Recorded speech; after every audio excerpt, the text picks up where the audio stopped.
Hello. Welcome to Book Talk Thursday with Miss Dyan. Today's book is Whisper Network by Chandler Baker. This book was given 3.62 stars on Goodreads. Sloan, Artie, Grace, and Rosalita have worked at TrueViv Inc. for years. The sudden death of TrueViv's CEO means their boss, Ames, will likely take over the entire company. Each of the women has a different relationship with Ames, who has always been surrounded by whispers about how he treats women. Those whispers have been ignored, swept under the rug, hidden away by those in charge. But the world has changed, and the women are watching this promotion differently. This time, when they find out Ames is making an inappropriate move on a colleague, they aren't willing to let it go. This time, they've decided enough is enough. Sloan and her colleagues' decision to take a stand sets in motion a catastrophic shift in the office. Lies will be uncovered, secrets will be exposed, and not everyone will survive. All of their lives as women, colleagues, mothers, wives, friends, even adversaries will change dramatically as a result. If only you had listened to us, they tell us on page 1 of Chandler Baker's Whisper Network.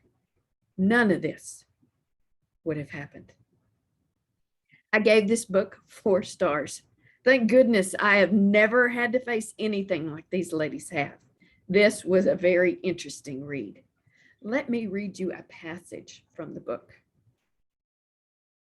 We lived with guilt the way other people lived with chronic medical conditions, only arguably ours was less treatable.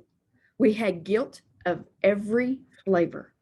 We had working mom guilt, childless guilt, guilt because we turned down a social obligation, guilt because we accepted an invitation we knew we didn't have time for, guilt for turning away work and for not turning it down when we felt we were already being taken advantage of.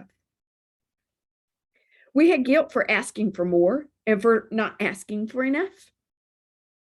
Guilt for working from home, guilt for eating a bagel, Catholic guilt and Presbyterian guilt and Jewish guilt, none of which tasted quite the same. We felt guilty if we weren't feeling guilty enough, so much so that we began to take pride in this ability to function under moral conflict.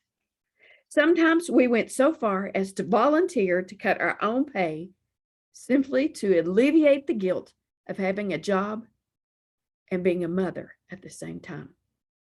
We wondered constantly, were we doing the right thing? Were we screwing it all up?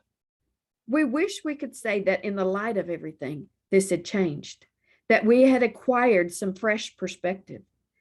Instead, we would merely slather on another layer of deodorant, open a tube of Tums, prepare our lying faces, and refine our skill set. We have this book in the large print edition and the regular print edition at the library. We also have an ebook edition on the Libby app. I hope you enjoyed listening, and I hope to see you again soon. Bye.